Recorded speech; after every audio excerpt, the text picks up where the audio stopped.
Hi from the Barnes family. I'm Brian. I'm Jack. And I'm Lizzie. And today we're going to be reading The Crippled Lamb by Max Lucado with Jenna, Andrea, and Sarah Lucado, illustrated by Liz Bonham, and this is from the Tommy Nelson Publishing Company. Once upon a time, in a sunny valley, there lived a little lamb named Joshua. He was white with black spots, black feet, and sad eyes. Joshua felt sad when he saw the other lambs with snow-white wool and no spots. He felt sad when he saw the other sheep with their moms and dads, because he didn't have a mom or dad. But he felt saddest when he saw the other lambs running and jumping, because he couldn't.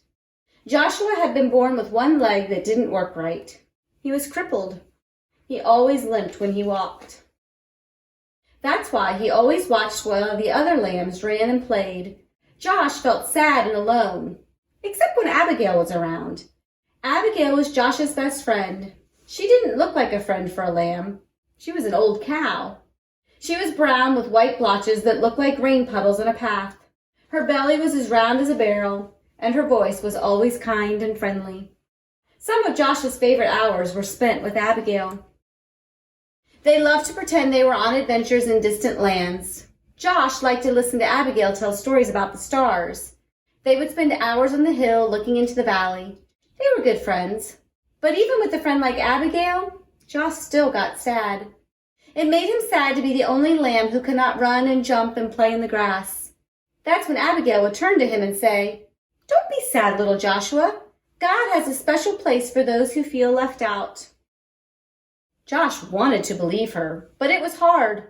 Some days he just felt alone. He really felt alone the day the shepherds decided to take the lambs to the next valley where there was more grass. The sheep had been in this valley so long the ground was nearly bare.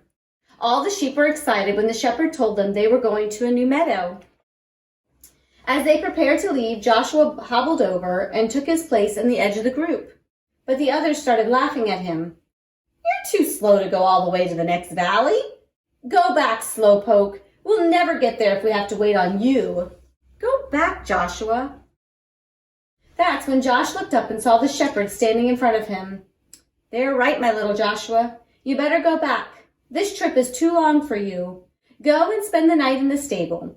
Josh looked at the man for a long time. Then he turned slowly and began limping away. When Josh got to the top of the hill, he looked down and saw all the other sheep headed toward the green grass. Never before had he felt so left out. A big tear slipped out of his eye, rolled down his nose, and fell on a rock. Just then he heard Abigail behind him, and Abigail said what she always said when Josh felt sad. "Don't be sad, little Joshua. God has a special place for those who feel left out." Slowly the two friends turned and walked to the stable together. By the time they got to the little barn, the sun was setting like an orange ball. Josh and Abigail went inside and began to eat some hay out of the feed box. They were very hungry and the hay tasted good. For a little while, Joshua forgot that he had been left behind.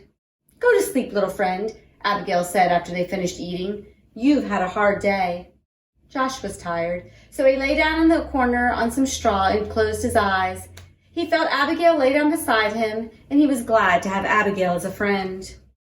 Soon Josh was asleep. At first he slept soundly, curled up against Abigail's back. In his sleep he dreamed. He dreamed of running and jumping just like the other sheep. He dreamed of long walks with Abigail through the valley.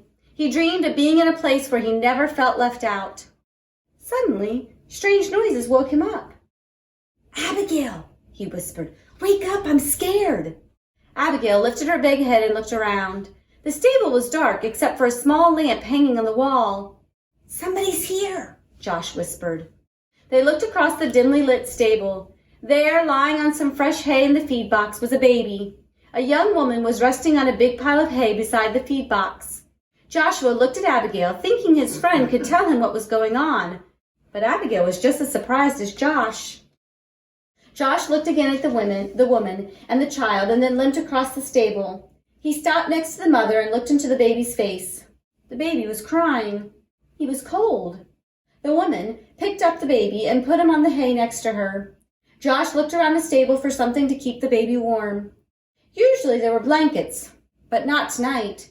The shepherds had taken them on their trip across the valley.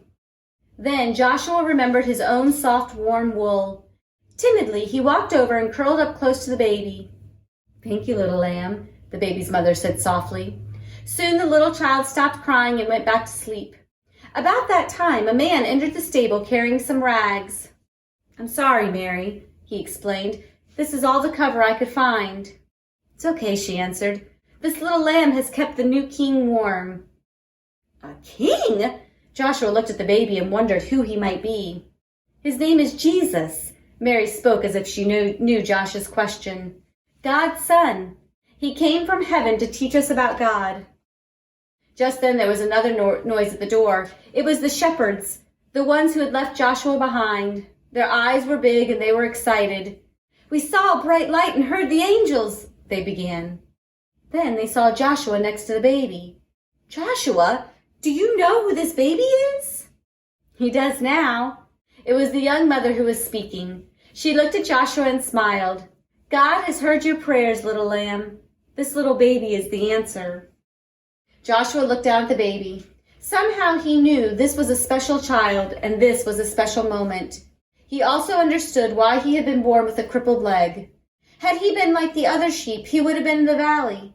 But since he was different, he was in the stable among the first to welcome Jesus into the world. He turned and walked back to Abigail and took his place beside his friend. "You are right," he told her. "God does have a special place for me." Have a good Christmas from the Barnes family.